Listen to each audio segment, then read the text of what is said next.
Lebih dari 275 juta penduduk, 300 lebih kelompok etnis, 6 agama, populasi tertinggi keempat di dunia, negara dengan mayoritas muslim terbesar di dunia, 17.000 pulau, 5.000 km lautan, bersatu di bawah bendera merah putih, Indonesia. Namun, ini bukan pertama kali terjadi dalam sejarah. Majapahit sudah berdiri cukup lama di Nusantara dengan wilayah yang cukup mirip dengan Indonesia saat ini, meletakkan dasar bagi negara kita. Majapahit sebagai talasok rasi, kekaisaran maritim, penguasa lautan, berdiri di abad pertengahan dari tahun 1293 Masehi sampai 1527 Masehi, berpusat di Trowulan yang kita kenal sekarang dengan Mojokerto, Jawa Timur.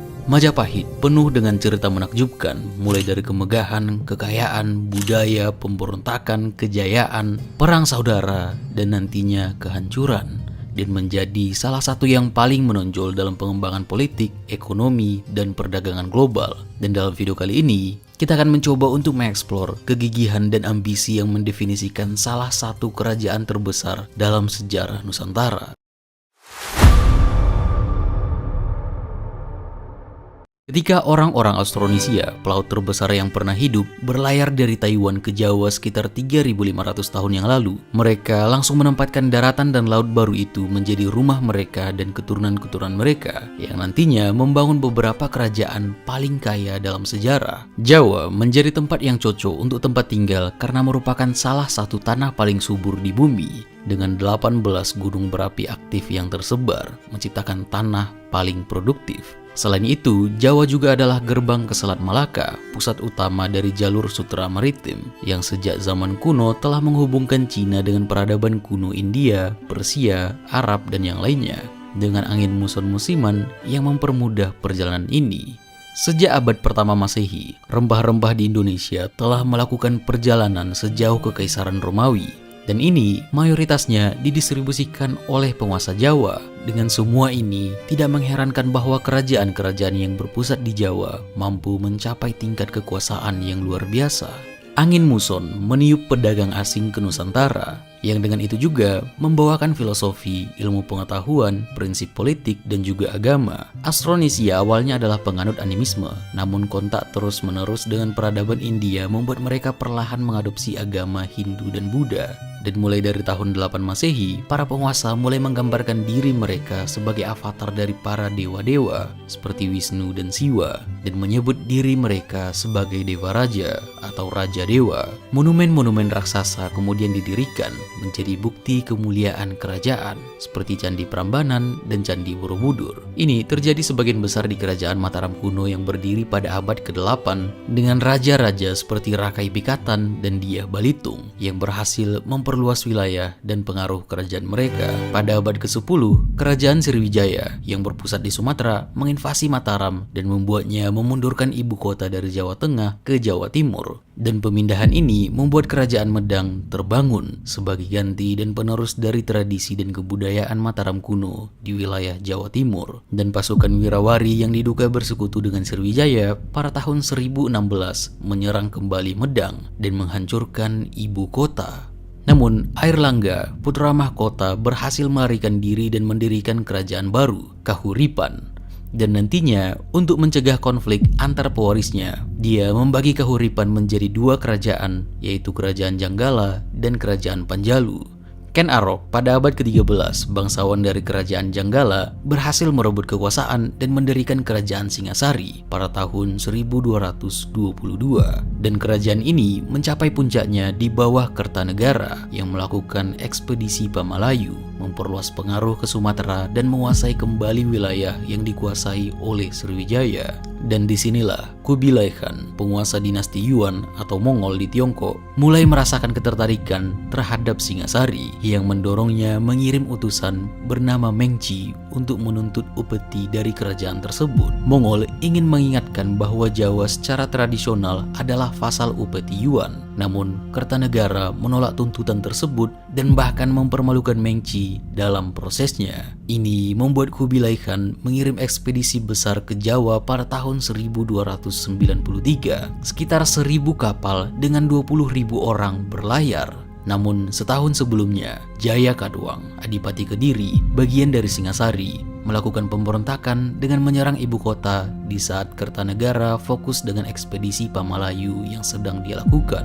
Dan pemberontakan ini berhasil. Kertanegara terbunuh dan ini membuat kekacauan politik hingga menghancurkan Singasari. Sampainya Mongol ke Jawa menyadari bahwa Singasari telah runtuh dan Kertanegara telah tewas. Raden Wijaya, menantu Kertanegara, berhasil melarikan diri dari kehancuran Singasari. Melihat kesempatan ini untuk melakukan balas dendam kepada Jaya Kadwang, dia berpura-pura tunduk kepada Khan Agung dan pasukan Mongol dan bersekutu dengan mereka untuk mengalahkan Jaya Kadwang. Dia mengatakan akan setia membayar upeti tahunan yang besar ke Istana Yuan. Dan dengan bantuan Mongol, Raden Wijaya berhasil mengalahkan Jaya Kadwang dan menghancurkan Kediri. Dan setelah itu, Raden Wijaya dengan licik berbalik melawan pasukan Mongol yang tidak mengenal medan dan kondisi lokal dan mengusir mereka dari Jawa.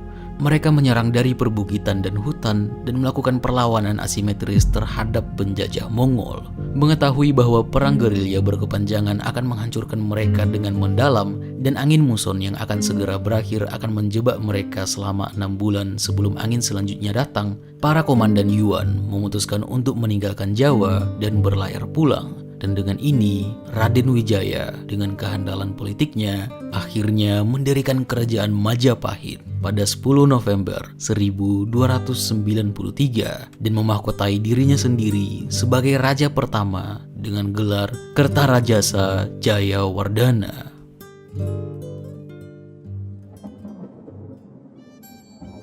Dalam upaya membangun dan mengkonsolidasi kekuasaan Majapahit, Raden Wijaya mengangkat para pengikut setianya. Arya Wiraraja dan Ranggalawe diangkat menjadi pasangguhan, Nambi menjadi patih Majapahit, dan Lembu Sora sebagai patih Daha. Raden Wijaya juga memberi penghargaan kepada pemimpin desa Kudadu yang pernah melindunginya, serta membentuk pasukan elit Dharmaputra pada tahun 1294.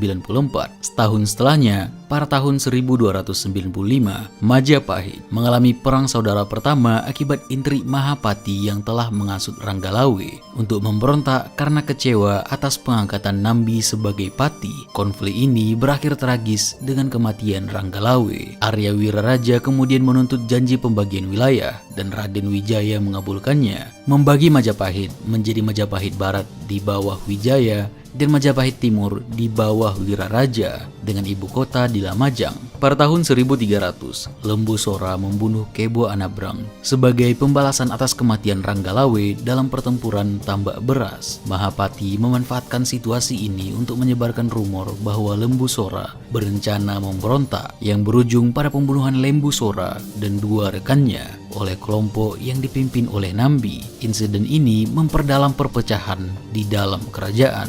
Raden Wijaya kemudian mengangkat putranya, Jaya Negara, sebagai Yuwa Raja atau Raja Muda di Kediri untuk memperkuat kerajaan dan mengurangi ketegangan. Namun, ketegangan internal dan eksternal terus berlanjut, dengan Jaya Negara menghadapi banyak tantangan dalam mempertahankan stabilitas kerajaan. Menurut Nagara Kretagama, Raden Dyah Wijaya meninggal dunia pada tahun 1309. Ia dimakamkan di Antahpura dan sebuah candi didirikan di Simping, Blitar untuk menghormatinya sebagai harihara, perpaduan Wisnu dan Siwa, yang mencerminkan pengaruh besar agama Hindu dalam budaya dan pemerintahan Majapahit pada masa itu. Masa awal kerajaan Majapahit penuh dengan drama dan konflik. Namun melalui kecerdikan dan kepiawaian Raden Wijaya, kerajaan ini mampu bangkit dan menjadi salah satu kekuatan terbesar dalam sejarah Nusantara. Langkah-langkah strategis Raden Wijaya, dari penghargaan kepada pengikut setia hingga pembagian wilayah, menunjukkan betapa kompleks dan dinamisnya perjalanan menuju kejayaan Majapahit.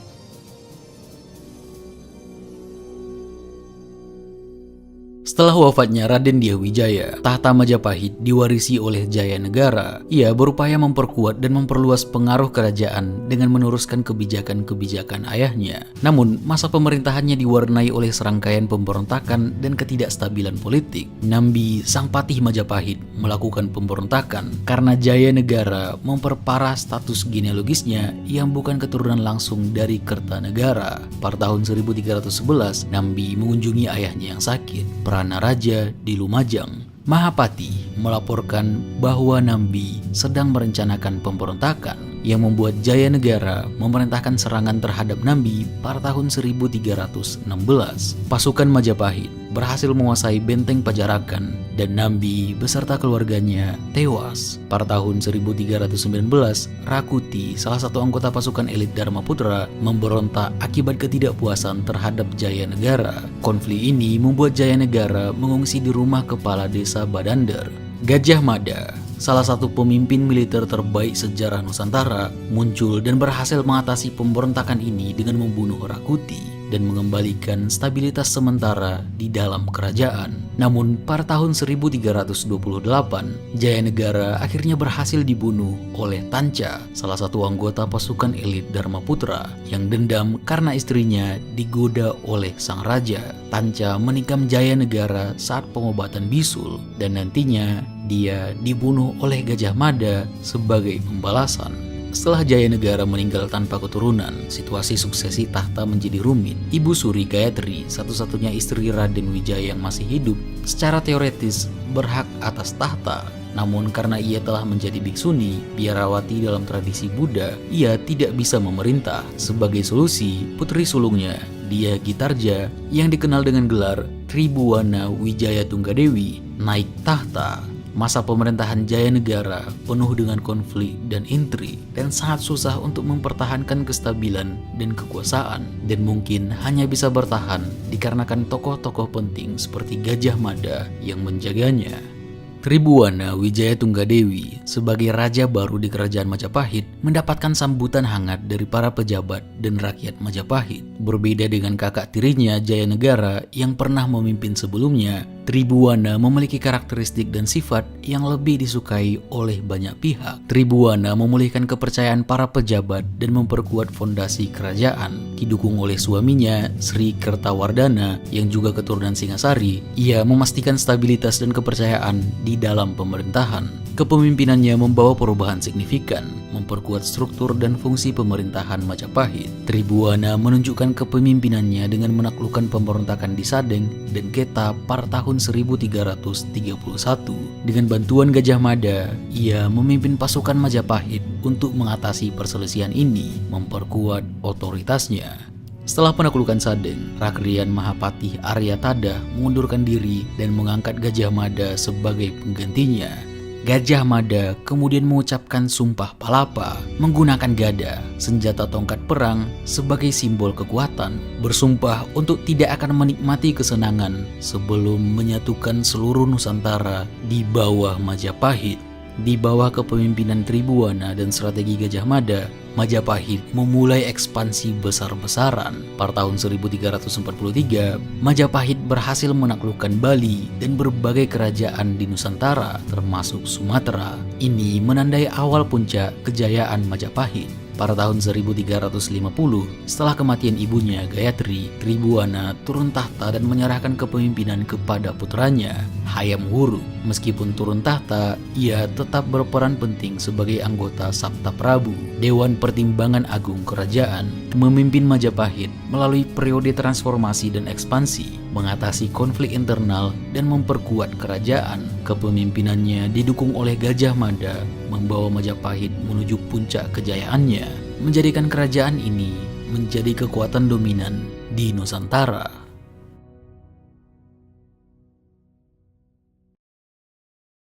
Setelah pemerintahan Tribuwana Wijaya Tunggadewi, putranya Hayam Wuruk yang dikenal dengan gelar Maharaja Sri Raja Sanagara memerintah Majapahit dari tahun 1350 hingga 1389. Di bawah kepemimpinannya, Majapahit dengan dukungan Mahapati Gajah Mada mencapai puncak kejayaannya. Pada awal pemerintahannya, atas saran dari Tribuwana Wijaya Tunggadewi, Majapahit mengadakan upacara srada untuk menghormati Gayatri, ibu Tribuwana dan nenek dari Hayam Wuruk. Upacara ini dihadiri oleh seluruh pegawai istana. pemuka kerajaan, rakyat, serta para raja dari berbagai negeri, menandakan pengaruh Majapahit sebagai pusat kekuasaan di Nusantara. Tribuana dan Gajah Mada terus mendampingi Hayam Wuruk dalam mengelola pemerintahan dan melanjutkan ekspansi wilayah Majapahit. Dengan dukungan Gajah Mada, Majapahit menerapkan politik Mitreka Satata yang mendorong pendekatan diplomasi di mana kerajaan-kerajaan tetangga dianggap sebagai mitra sejajar. Konsep inilah yang nantinya menginspirasi Soekarno dalam mendirikan gerakan non-blok, menekankan pentingnya kerjasama internasional dan kebebasan berpolitik tanpa terikat oleh kekuatan besar. Majapahit di bawah Hayam Wuruk memperluas wilayah kekuasaannya secara signifikan, mencakup hampir seluruh Nusantara. Dalam Kakawin Nagara Kertagama, Pupuh 13-15 disebutkan bahwa wilayah kekuasaan Majapahit mencakup Sumatera, Semenanjung Malaya, Kalimantan, Sulawesi, Kepulauan Nusa Tenggara, Maluku, Papua, Tumasik atau Singapura, dan sebagian kepulauan Filipina, menegaskan skala dan prestasi monumental dari Majapahit. Pada masa pemerintahan Hayam Wuruk, Majapahit tidak hanya memperkuat pertahanan dan keamanan, tetapi juga mencapai kestabilan politik yang signifikan. Tanpa adanya pemberontakan internal atau agresi eksternal, kebijakan keamanan Majapahit terbukti efektif. Selain fokus pada pertahanan, Hayam Wuruk juga mendorong pengembangan ekonomi melalui perdagangan. Hubungan ekonomi yang erat dengan negara-negara tetangga sangat penting, mengingat Majapahit menjadi pusat perdagangan regional. Majapahit sebagai kerajaan yang kaya sumber daya, memproduksi dan mengekspor barang-barang yang sangat diminati di pasar internasional seperti beras, lada, gading, timah, besi, intan, ikan, cengkih, pala, kapas, dan kayu cendana. Peran Majapahit sebagai produsen dan perantara dalam perdagangan regional memberikan keuntungan ekonomi yang besar dan memperkuat hubungan politik dengan kerajaan dan negara lain di kawasan tersebut. Kebijakan perdagangan ini tidak hanya memperkaya kerajaan, tetapi juga memperkuat pengaruh politik Majapahit di Asia Tenggara, memperluas jaringan aliansi, dan menjamin stabilitas regional yang berkesinambungan. Dengan demikian, pemerintah Hayam Wuruk diingat karena kontribusinya terhadap pertumbuhan ekonomi dan kemakmuran Majapahit, selain pencapaiannya dalam memperkuat pertahanan. Majapahit memperkuat posisinya sebagai kerajaan maritim yang kuat. Armada lautnya yang dipuji oleh para penjelajah dan pedagang asing menjadi salah satu pilar utama dominasi Majapahit di kawasan tersebut. Keberhasilan Majapahit mencapai puncak kejayaannya tidak lepas dari peranan pasukan Bhayangkara, pasukan elit yang menjadi tulang punggung kekuatan militer kerajaan. Pasukan ini berperan penting dalam menjaga keamanan dan pertahanan Majapahit, baik dalam menghadapi peperangan maupun menjaga stabilitas dan keamanan di dalam negeri. Keberadaan mereka memungkinkan rakyat Majapahit merasa aman dan terlindungi. Proses seleksi untuk menjadi anggota pasukan Bhayangkara sangat ketat dan teliti. Calon anggota harus menguasai berbagai ilmu pertarungan dan bela diri, memastikan hanya yang terbaik yang dapat bergabung. Meski jumlah mereka tidak banyak, efektivitas pasukan ini sangat tinggi. Dikatakan bahwa satu anggota Bhayangkara memiliki kemampuan yang setara dengan 40 prajurit biasa. Keunggulan ini menunjukkan betapa Majapahit mengutamakan kualitas daripada kuantitas dalam membentuk kekuatan militernya. Majapahit di bawah kepemimpinan Hayam Wuruk beruntung memiliki dua pemimpin militer yang cemerlang, Gajah Mada dan Punala. Keduanya memainkan peran krusial dalam memastikan keberhasilan militer kerajaan. Punala yang spesies dalam pertahanan laut memiliki peran penting dalam mengamankan perairan Majapahit dan memastikan keamanan rute perdagangan serta operasi maritim. Di sisi lain, Gajah Mada sebagai Mahapati tidak hanya berperan dalam strategi militer, tetapi juga dalam operasi intelijen dan taktik penyerangan. Keterampilannya dalam merencanakan dan melaksanakan strategi militer membuatnya menjadi salah satu tokoh paling berpengaruh dalam sejarah Majapahit. Ia juga terlibat dalam pengembangan teknologi militer, termasuk perakitan senjata. Salah satu inovasi yang sering dikaitkan dengan Gajah Mada adalah cetbang, sebuah jenis meriam atau senjata api yang digunakan untuk memperkuat kapabilitas militer Majapahit. Kombinasi keahlian Gajah Mada dalam strategi darat dan kecakapan Punala dalam pertahanan laut menciptakan sinergi yang memperkuat kedudukan Majapahit sebagai kekuatan dominan di Asia Tenggara. Dengan kepemimpinan yang efektif dan inovasi teknologi, Majapahit mampu mempertahankan wilayahnya dan memperluas pengaruhnya melalui ekspedisi dan penaklukan.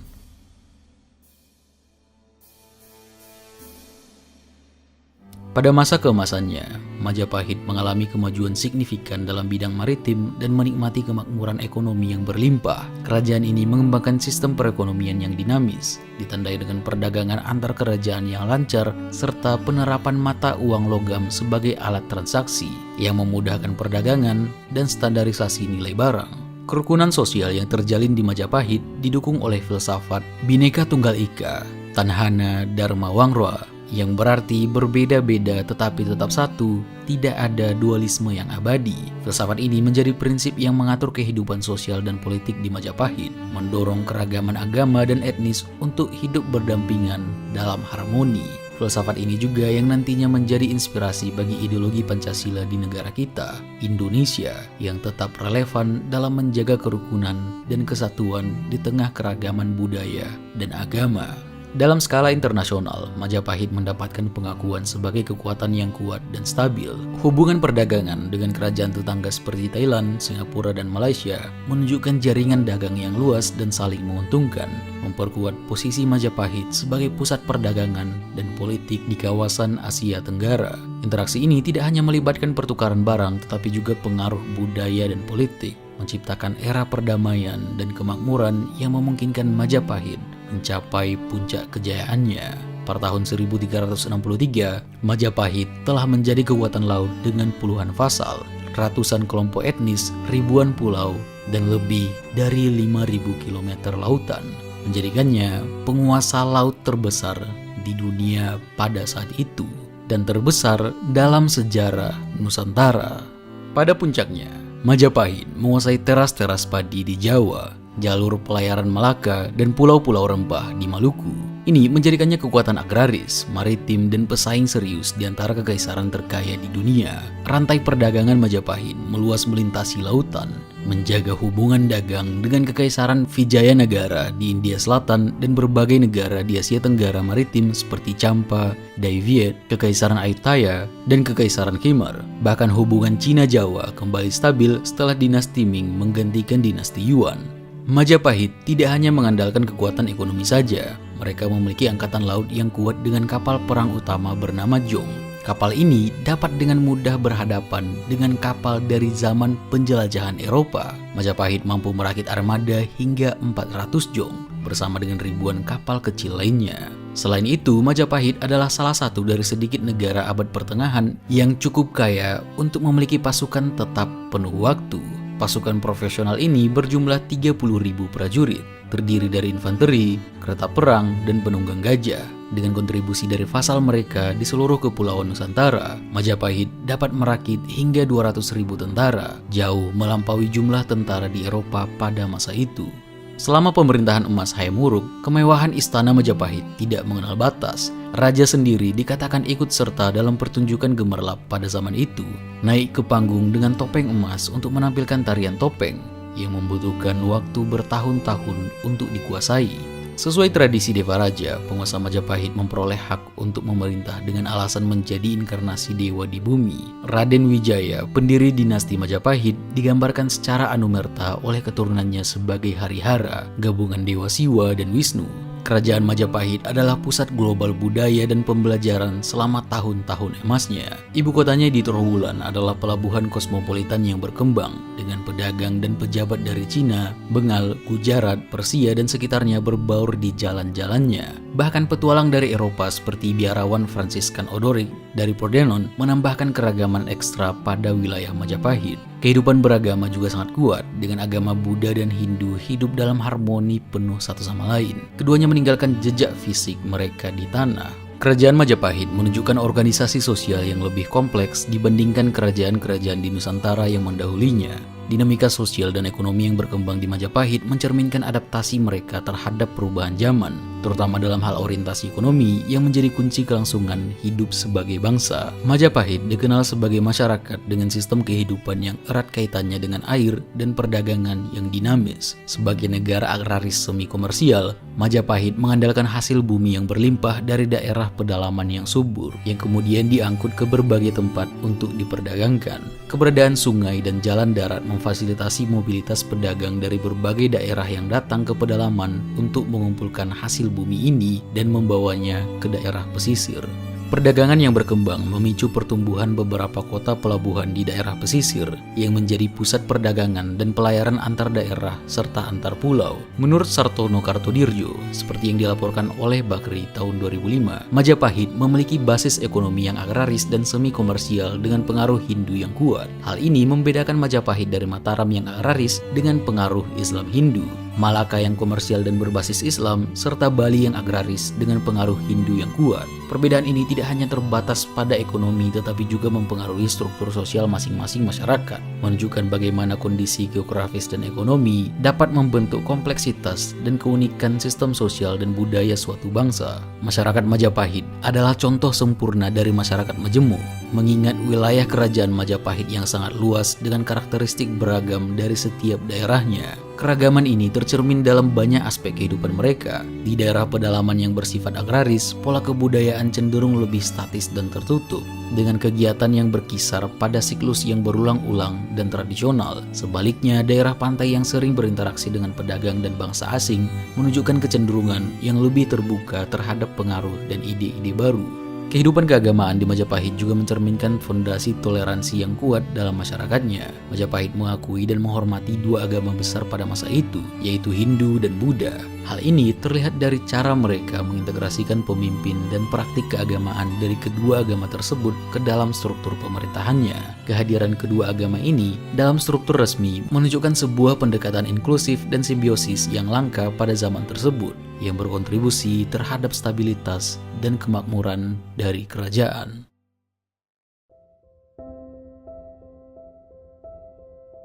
Pada tahun 1389, Raja Hayam Wuruk meninggal setelah memerintah selama 49 tahun.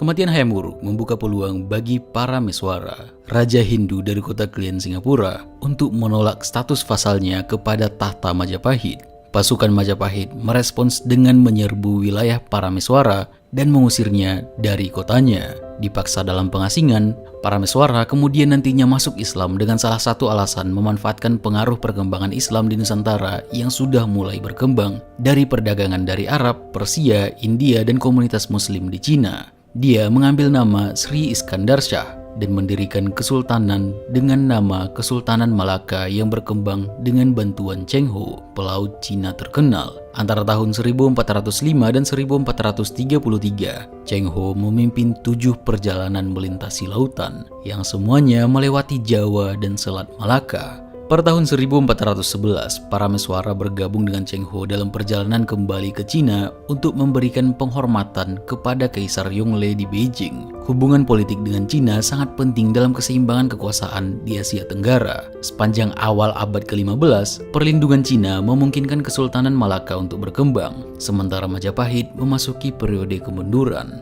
Seperti pada tahun 1405, krisis suksesi terjadi. Wirabumi, anak dari Selir, pasangan raja yang bukan permaisuri, menantang klaim atas tahta yang dimiliki oleh Kusumawardhani sebagai pewaris utama yang merupakan seorang perempuan. Namun, dia sudah menikahi sepupunya Wikramawardhana untuk memperkuat garis keturunan kerajaan. Dan konflik ini memunculkan perang Parekrek yang berakhir dengan kemenangan Wikramawardhana dan eksekusi Wirabumi. Namun, perang saudara ini menguras sumber daya kerajaan dan melemahkan kontrol Majapahit atas wilayah-wilayah taklukannya. Dalam dekade-dekade berikutnya, penguasa lokal di Sumatera, Kalimantan, dan pulau-pulau timur berhasil melepaskan diri dari kekuasaan Majapahit. Sementara Kesultanan Malaka melampaui Majapahit sebagai pusat perdagangan utama di wilayah tersebut dan secara aktif mendorong penyebaran Islam. Pada masa pemerintahan Wikramawardhana, serangkaian ekspedisi oleh armada dinasti Ming yang dipimpin oleh Laksamana Cheng Ho antara tahun 1405 dan 1433 memperkuat kehadiran komunitas muslim di kota-kota pelabuhan utara Jawa seperti Semarang, Demak, Tuban, dan Ampel,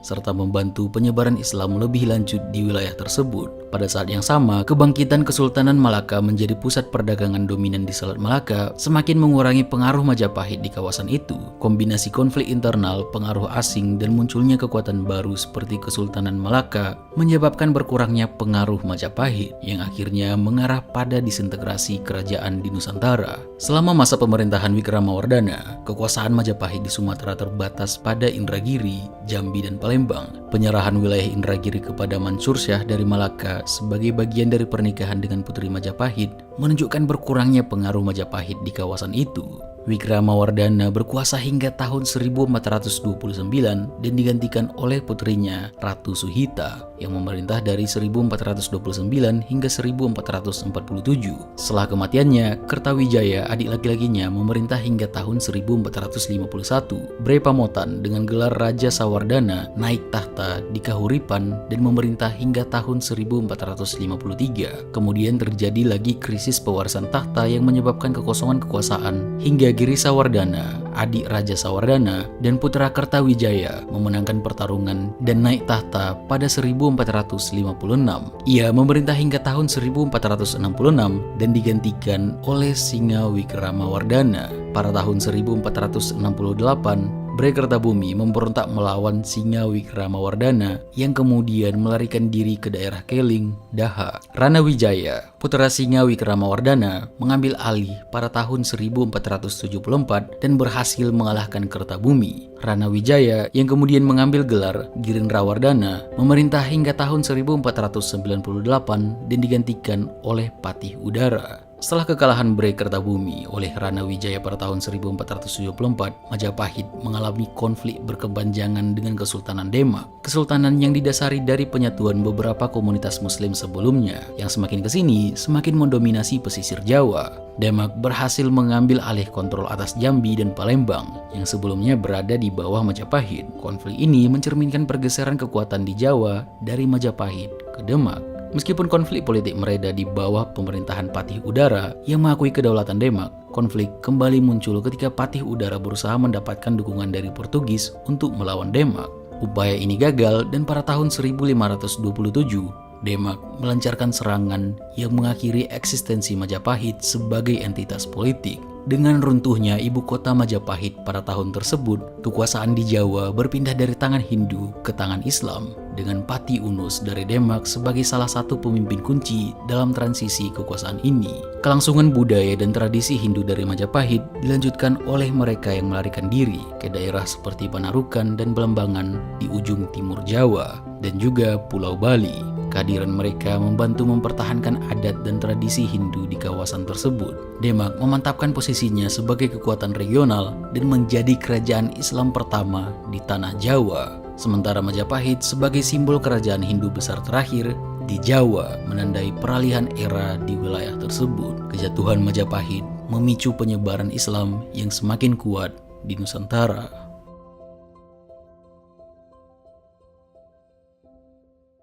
Pada abad ke-21, era Majapahit memiliki tempat istimewa dalam buku-buku sejarah Indonesia, menempati posisi penting dalam narasi nasional. Penaklukan historis Majapahit dianggap telah menetapkan preseden untuk batas-batas modern Republik Indonesia. Masa-masa kemunduran Majapahit mengajarkan pentingnya stabilitas internal dan dampak negatif dari konflik perebutan kekuasaan. Pengalaman ini memberikan pelajaran tentang pentingnya kestabilan politik dan kebijaksanaan dalam diplomasi untuk menjaga integritas dan kemakmuran negara. Dari sejarah Majapahit, kita belajar tentang kejayaan yang dapat dicapai melalui kepemimpinan yang kuat, diplomasi yang efektif, dan penerimaan terhadap keberagaman. Meskipun kerajaan ini telah lama bubar, warisannya tetap hidup, menginspirasi generasi saat ini dan mendatang untuk menghargai dan memelihara keberagaman yang kaya serta persatuan yang kokoh. Sebagai salah satu kerajaan terbesar dan paling berpengaruh di Nusantara, Majapahit meninggalkan jejak sejarah yang mendalam, membentuk fondasi budaya dan politik yang masih relevan hingga hari ini di Indonesia.